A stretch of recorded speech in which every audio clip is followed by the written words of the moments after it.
السلام علیکم ورحمۃ اللہ وبرکاتہ۔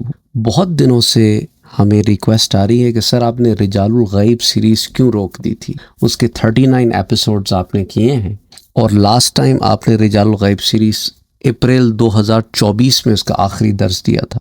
پلیز اس سیریز کو کنٹینیو کریں۔ اچھا، آپ میں سے وہ لوگ جو رجال الغیب سے واقف نہیں ہیں یا آپ نے وہ سیریز نہیں دیکھی ہے یا آپ نے بعد میں اس چینل کو جوائن کیا ہے تو براہ کرم، براہ مہربانی کسی کنکلوژن پہ جمپ کرنے سے پہلے اس سیریز کو آپ دیکھیں۔ وہاں پر آپ کو آپ کے بہت سارے سوالات کے جوابات مل جائیں گے۔ انفارچونیٹلی جس زمانے میں ہم رہ رہے ہیں وہاں پہ بہت ساری چیزوں کو ہم حواس خمسہ سے یعنی 5 سینسز سے جج کرتے ہیں۔ جو چیزیں 5 سینسز میں پوری نہیں آ رہی ہوتی انہیں ہم ریجیکٹ کر دیتے ہیں، یا ہم ہر چیز کو ریشنل گراؤنڈز پر لیتے ہیں، یا ہم ہر چیز کو اپنی فہم میں لیتے ہیں کہ میری سمجھ میں جو چیز نہیں آ رہی وہ ہے ہی نہیں۔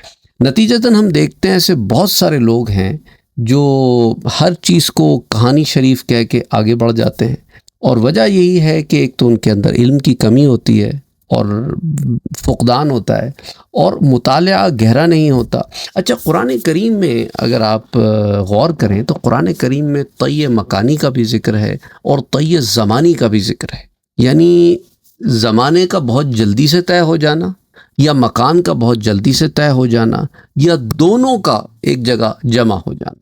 اچھا، اس ضمن میں بخاری شریف کی ایک روایت بھی ہے جو میں آپ سے ذکر کروں گا۔ حضرت داؤد علیہ السلام کی یہ کرامت ہے کہ حضرت داؤد علیہ السلام پر قرأت اتنی آسان کر دی گئی تھی کہ آپ گھوڑے پر کاٹھی ڈالنے کا حکم دیتے، جو سیڈل ہوتا ہے نا جس پہ سوار بیٹھتا ہے اس کو کاٹھی کہتے ہیں، انگریزی میں سیڈل کہتے ہیں، اور گھوڑا تیار ہونے سے پہلے آپ زبور پڑھ لیتے۔ بخاری شریف میں کتاب التفسیر میں حدیث 4713 ہے۔ پھر آصف بن برخیہ کے بارے میں بھی آپ جانتے ہیں، قرآن کریم میں ان کا پورا واقعہ موجود ہے کہ ایک پلک جھپکنے سے کم وقت میں وہ بلقیس کا تخت یمن سے اٹھا کے فلسطین لے آئے تھے۔ تو یہ بہت ساری ایسی چیزیں ہیں جو عام طور پر انسان کمپریہنڈ نہیں کر پاتا ہے۔ کیونکہ یہ بیسک لاز آف فزکس کے اندر یہ ڈیفائن نہیں ہوتی۔ لیکن یہ کہیں نہیں لکھا کہ laws and physics define the rules and regulations of each and everything that a human being will go through۔ ورنہ تو کرامت اور معجزہ یہ تو بالکل ہو ہی نہیں سکتے، کیونکہ یہ لاز آف فزکس کے بالکل ڈیفائی کر دیتے ہیں، بالکل اگینسٹ جاتے ہیں۔ کہ موسیٰ علیہ السلام کی نان لیونگ تھنگ عصا کا لیونگ تھنگ جانور میں تبدیل ہو جانا، ریپٹائل میں تبدیل ہو جانا، اور پھر اس ریپٹائل کا کئی چیزوں کو کھا جانا، پھر واپس لاٹھی بن جانا، نہ ہاضمہ نہ کچھ۔ اب آپ اس سے اندازہ کریں کہ یہ تو لاز آف فزکس تو وہیں ختم ہو گئے نا۔ پھر اصحاب کہف، وہاں پہ بھی لاز آف فزکس بالکل ختم ہو جاتے ہیں یا چینج ہو جاتے ہیں۔ تو اسی طرح حضرت علی کرم اللہ وجہہ کے بارے میں بھی آتا ہے کہ آپ گھوڑے پر سوار ہوتے وقت ایک پاؤں رکاب میں رکھتے اور قرآن مجید پڑھنا شروع کرتے، اور دوسرا پاؤں رکاب میں رکھ کر گھوڑے کی زین پر بیٹھ تک اتنی دیر میں ایک قرآن کریم پورا مکمل تلاوت فرما لیتے۔ شواہد النبوہ میں بھی یہ روایت آتی ہے۔ اچھا، مرقات میں اسی طرح شیخ موسیٰ صدرانی کے بارے میں آتا ہے جو شیخ ابو مدین ان کے اصحاب میں سے تھے، تو ایک دن و رات میں کئی قرآن ختم کر لیتے تھے۔ اللہ اکبر، جیسے مرقات المفاتیح کی جلد نمبر 4 صفحہ 702 پر آتا ہے۔ اور اسی طرح اسی کتاب میں حدیث نمبر 2201 کے تحت ان کا ایک واقعہ آتا ہے کہ انہوں نے کعبہ میں سنگ اسود یعنی حجر اسود جو ہے اس کو چوم کر دروازہ جو کعبے کا ہے نا وہاں پر پہنچ کر ختم قرآن اتنی سی تھوڑی سی دیر میں کر لیا، اور لوگوں نے ایک ایک حرف سنا۔ اگین یہ باتیں وہ باتیں ہیں جو ہمیں اس 3 ڈائمینشنل اسپیس میں سمجھ میں نہیں آ سکتی۔ ہم کیا سمجھتے ہیں؟ ہم سمجھتے ہیں کہ what ever is in the 3 dimensional space that is it, یہی کچھ ہے۔ اچھا، اس کے ساتھ ایک چوتھا ڈائمینشن جو ٹائم کا لگا ہوا ہے ہم اسے بالکل نظر انداز کر دیتے ہیں۔ اچھا، یہ چیزیں تو ہمیں بہت عرصے سے پتہ ہیں، قرآن میں بھی موجود ہیں، حدیث میں بھی موجود ہیں، اور صوفیہ کرام کا تو اس کے اندر بہت زیادہ کام ہے۔ یہ جو آئنسٹائن کی تھیوری سے بہت پہلے جو آئنسٹائن نے چوتھے ڈائمینشن کی بات کی نا، کہ ایک تو تمہاری ایکس وائی زی ایکسس ہو گئی، یہ جو تمہاری 3 ڈائمینشنل اسپیس ہے، اس کے ساتھ چوتھا ڈائمینشن ٹائم ہے، 4تھ ڈائمینشن۔ تو یہ جو ٹائم ہے اس کے اندر کوئی موومنٹ کرنا سیکھ لے تو وہ 4th ڈائمنشن میں موو کر رہا ہے. سبحان اللہ. تو اس کے لیے پھر باقی 3 ڈائمنشنل کے اندر جو لوگ بیٹھے ہوئے ہیں ان کے لیے اس کو اینالائز کرنا بڑا مشکل ہو جاتا ہے. اچھا انگلش چینل جو ہے نا میرا ڈیپ دین، اس پر میں نے ڈائمنشنز کے اوپر ایک پوری پلے لسٹ لیکن وہ انگریزی میں تیار کی ہے، جس میں میں نے 4th 5th 6th 7th 8th 9th 10th 11th 12th dimensions تک اس پر بات کی ہے. تو آپ میں سے وہ لوگ جو انگریزی سمجھتے ہیں وہ میرے وہ یوٹیوب چینل کے اوپر جا کر 12th ڈائمنشنز جو 4 سے 12 ڈائمنشنز تک جو پورے ہیں ان کے اس کی ایک انڈرسٹینڈنگ کے لیے وہ اگر آپ درس دیکھ لیں تو آپ کا دماغ کھل جائے گا.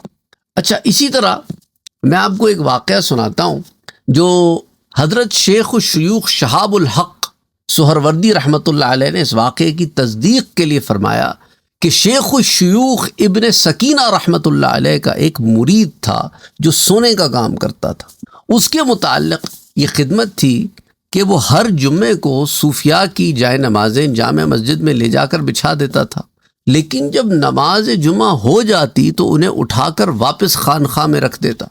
تو اس نے ایک جمعے میں سب جائے نمازوں کو جمع کیا اور ایک جگہ باندھا اور ارادہ کیا کہ چلو دجلہ میں جا کر غسل کر لوں، واپس آؤں گا تو پھر یہ سارا کام کر دوں گا. تو چنانچہ وہ گیا اور دجلہ میں پہنچ کر اس نے کچھ کپڑے اتار دیے، کچھ زیب تن تھے، نہانے کے لیے غوطہ لگایا. جب سر اٹھایا تو کیا دیکھتا ہے کہ وہ دجلہ میں نہیں بلکہ کسی اور دریا میں سر اٹھاتا ہے. اور وہاں جا کے پتہ چلا میں تو مصر میں کھڑا ہوں. تو چلتے چلتے ایک شہر میں داخل ہوا اور وہاں اسے ایک سونار کی دکان ملی، سونے کا کام کرنے والے کی، اور وہ وہاں جا کے رک گیا اور ہر چیز کو دیکھنے لگا. اور ہر انسان کی ایک فیلڈ ہوتی ہے نا، وہ اپنی فیلڈ کے بندے کو پہچان لیتا ہے. تو جو سونار تھا اس نے اس کو دیکھا، کہا سونار ہو، کاریگر ہو، کام جانتے ہو؟ اس نے کہا ہاں. اس نے کہا اچھا چلو آ جاؤ میرے پاس ہی تم رک جاؤ، یہاں ویسی کاریگر نہیں ملتے. تو کچھ عرصہ وہ اس کے پاس کام کرتا رہا، بندہ بڑا اچھا تھا، سیٹ تھا. تو اس سونار نے اس کو کہا کہ بھئی تم ایسا کرو میری بیٹی سے نکاح کر لو، یہیں رہ جاؤ. اس نے اس کی بیٹی سے نکاح کر لیا اور 7 سال تک وہ مصر میں مقیم رہا. اور اس قیام کے دوران اس کے وہاں پہ 3 لڑکے بھی پیدا ہوئے. اچھا اتفاق کی بات ہے کہ 7 سال گزرنے کے بعد وہ ایک دن اسی نہر پر گیا، اسی دریا پر گیا جہاں سے ایک دفعہ سر اٹھا کے مصر میں آیا تھا. اس نے کپڑے اتارے اور غوطہ لگایا. اب جو سر اٹھایا تو مصر میں نہیں تھا بلکہ بغداد کے درمیان بہنے والے دجلہ میں کھڑا تھا.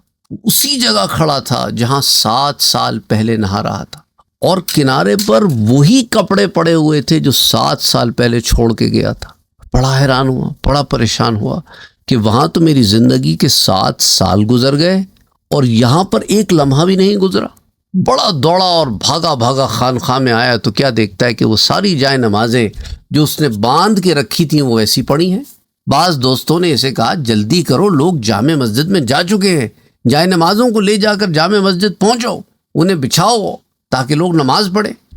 تو کہتا ہے میں جائے نمازوں کو لے گیا، میں نے جامع مسجد میں بچھایا، انہیں لوگوں نے نماز پڑھی، پھر جائے نمازوں کو میں نے لپیٹا، خانقاہ میں پہنچایا اور اپنے گھر آیا. اب کیا دیکھتا ہوں کہ میری بیوی مجھ سے کہتی ہے بھئی تمہارے دوست احباب کہاں گئے جن کی تم نے دعوت کی تھی؟ تم تو مجھے مچھلی دے کے چلے گئے، مچھلی میں نے پکا لی اور تم خالیات آ گئے ہو. اب میں بھاگا، اپنے دوستوں کو جمع کیا، واپس گھر لے کے آیا، مچھلی ہم سب نے مل کے کھائی. اور جب سب فارغ ہو گئے تو میرے اندر تو ایک طوفان مچا ہوا تھا. وہ کہتا ہے کہ میں اپنے پیر و مرشد ابن سکینہ رحمۃ اللہ علیہ کی خدمت میں حاضر ہوا اور ان کو سارا کے سارا قصہ شروع سے آخر تک بیان کر دیا کہ میں مصر میں 7 سال رہا، وہاں میرے 3 لڑکے پیدا ہوئے، وہاں ایک سونار کی بیٹی سے میری شادی ہو گئی تھی. تو شیخ نے کہا کہ دیکھو ایسا کرو تم مصر جاؤ، وہاں پر جو تمہاری بیوی اور بچے ہیں نا انہیں لے کر آؤ. وہ اپنی بیوی بچوں کو لے آیا. تو شیخ نے پوچھا اچھا تمہارے دل میں غالباً کوئی شک گزرا تھا؟ اس نے کہا ہاں میرے دل میں خیال تو آیا تھا کہ یہ جو رجال الغیب ہوتے ہیں، یہ جو اولیاء اللہ ہوتے ہیں، یہ تھوڑے وقت میں اتنے زیادہ قرآن کریم کیسے ختم کر دیتے ہیں. یہ بات عقلی طور پر مانی نہیں جا سکتی. لیکن جب میں نے یہ واقعہ دیکھا تو مجھے رجال الغیب کے اس انداز پر یقین ہو گیا کہ ایک طرف میں 7 سال گزار گیا، واپس آیا تو لمحہ بھی نہیں گزرا، اور جب وہاں پہنچا تو اپنی بیوی اور بچوں کو وہیں پایا، ویسے پایا جیسا کہ چھوڑ آیا تھا۔ اللہ اکبر، اللہ اکبر۔ اگین یہ وہ باتیں ہیں جس کے لیے میں نے آپ کو پہلے بھی کہا تھا، ان کو سمجھنے کے لیے وہی بات ہے کہ عقل میں ضروری نہیں کہ ہر بات سمجھ آئے، جیسا کہ حضرت داؤد علیہ السلام کے لیے چیزوں کا آسان کر دینا کہ اتنی تھوڑی سی دیر میں زبور پڑھ لیتے ہیں، حضرت علی کرم اللہ وجہہ کے لیے وقت کا لپیٹ دینا، اور اسی طرح حضور اکرم صلی اللہ علیہ وآلہ وسلم کے لیے راستے کا لپیٹ دینا کہ حضرت انس کہتے ہیں کہ ہم تھک جاتے، صحابی رسول کہتے ہیں ہم تھک جاتے، لیکن حضور صلی اللہ علیہ وسلم جو ہے وہ ان کے لیے ایسے ہوتا جیسے تھوڑی سی دیر میں بہت زیادہ فاصلہ آپ نے طے کر لیا ہو۔ تو اسی طرح اور دیگر باتیں ہیں، لیکن انفارچونیٹلی جس دور میں ہم رہ رہے ہیں وہاں پہ چونکہ انجینئر مرزا جیسے لوگوں نے لوگوں کا دماغ خراب کر دیا ہے، دوسری طرف ہر چیز ریشنل گراؤنڈز پہ پرکھنے والے لوگ کہ ہر چیز جو اپنی عقل کو عقل کل سمجھ کے کہ میری عقل میں جو نہیں آتا وہ ہے نہیں، تو یہ دماغ پھر ان چیزوں کو سمجھ نہیں سکتے۔ تو آج یہ ان چیزوں سے متنفر ہو رہے، معاذ اللہ استغفر اللہ العظیم، کل کو احادیث مبارکہ کا انکار کر دیں گے، پرویزی ہو جائیں گے، پھر کوئی بھروسہ نہیں کہ قرآن کریم کی آیات کی تعویلات کرنے لگ جائیں اپنی مرضی سے، ان کے مطالب کو بیان کرنے کو بدل دیں کہ بھئی، کیونکہ مقصد ہی بدل جائے گا نا، کیونکہ جب محور اپنی عقل ہو گئی تو ہر شے پھر ویسی ہو جائے گی۔ تو اللہ ہدایت دے، اور ہم کیا کہہ سکتے ہیں، اللہ ہدایت دے کہ جب انسان بالکل پٹری سے اتر جائے تو پھر اس قسم کی حرکتیں کرتا ہے۔ اچھا، میں آپ کو ایک اور واقعہ بھی سناتا ہوں۔ حضرت شیخ عبد الوہاب شعرانی اپنی کتاب الیواقیت والجواہر میں فرماتے ہیں کہ میں نے اس کتاب کو 1 مہینے سے کم عرصے میں لکھا، اور اس کے بعد فتوحات مکیہ کے مباحث دیکھے، اور ہر مبحث کے لیے کتاب کو شروع سے آخر تک پڑھا، اور اس باب کے موافق مضمون و عبارات نقل کی۔ لوگ اسے میری کرامت شمار کرتے ہیں، کیونکہ فتوحات مکیہ کی 10 جلدیں ہیں، موٹی موٹی سی، اور میں ہر روز 2.5 مرتبہ کتاب دیکھا کرتا تھا، تو اس حساب سے میں روزانہ 25 جلدیں دیکھتا تھا۔ میں نے لوگوں کی اس غلط فہمی کو دور کیا کہ یہ کرامت نہیں، بلکہ رجال الغیب کے سامنے یہ تمام کتابیں حتیٰ کہ کلام الہی کھلے ہوتے ہیں، اور وہ تھوڑے وقت میں جتنی بار چاہیں تلاوت کر سکتے۔ اس طرح آپ کو یاد ہوگا کہ حضور اکرم صلی اللہ علیہ وسلم کے ایک صحابی ہیں، حضور صلی اللہ علیہ وسلم نے انہیں ایک ٹاسک دیا تھا کہ ایک برانڈ نیو لینگویج سیکھنی ہے تم نے۔ ان کا ٹیسٹ ہوا، وہ بڑے ذہین تھے، ایک برانڈ نیو لینگویج یعنی عربی بولنے والے سے کہا کہ سریانی سیکھنی ہے، اور صرف مہینے کا ٹاسک ہے، اور اس کو لکھنا، پڑھنا، بولنا سیکھنا ہے اہل زبان کی طرح۔ اور وہ ٹاسک انہوں نے اللہ کے فضل و کرم سے 15 دن میں پورا کر دیا۔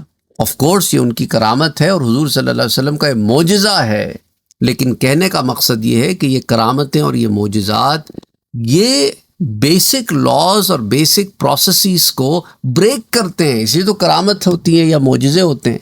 انبیاء سے صادر ہو تو معجزہ ہے، غیر نبی سے ہو تو کرامت ہے۔ اچھا، رجال الغیب کی ایک جماعت دنیا کے گوشے گوشے میں سفر پر رواں دواں رہتی ہے، اور جہاں کوئی مصیبت زدہ فریاد کرتا ہے اس کی مدد کو بھی پہنچتے ہیں، لیکن یہ سارا معاملہ ہوتا ہے اللہ سبحانہ و تعالیٰ کے حکم سے، اس کی اذن سے۔ اور امام طبرانی نے عتبہ بن غزوان کی ایک روایت نقل کی ہے کہ حضور اکرم صلی اللہ علیہ وآلہ وسلم نے فرمایا کہ جب تم میں سے کوئی شخص کسی سنسان جنگل یا ویران جگہ میں بے یار و مددگار ہو کر راستہ بھول جائے یا کوئی چیز گم کر دے تو اسے بلند آواز سے یوں کہنا چاہیے، یا عباد اللہ اعینونی، یا عباد اللہ اعینونی، کہ اللہ کے کچھ بندے جو کسی کو نظر نہیں آتے اس آواز پر امداد کے لیے پہنچتے ہیں۔ اور اس کو بڑی تفصیل سے ہم نے پہلے بھی ذکر کیا ہے، اور بعض لوگوں نے اس عمل کو کئی دفعہ اپنی زندگیوں میں بھی کیا ہے۔ لیکن وہی بات ہے کہ آج کل لوگ کہتے ہیں کہ جو کچھ ہو وہ بتاؤ، عیاں کرو۔ ہر بات عیاں کرنے کے لیے نہیں ہوتی، ورنہ تماشا ہو جائے گا۔ یہ تماشے کے لیے چیزیں نہیں ہوتی، یاد رکھو۔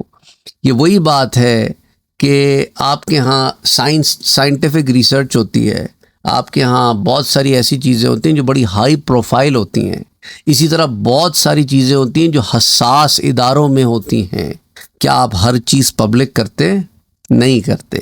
یہ نان ڈسکلوجر ایگریمنٹس جو آپ سائن کرتے ہو نا، NDAs، اس کے بعد آپ ان چیزوں کو پبلک نہیں کر سکتے. تو اسی طرح بہت سارے ایسے معاملات ہوتے ہیں جن کا تعلق روحانیت سے ہوتا ہے.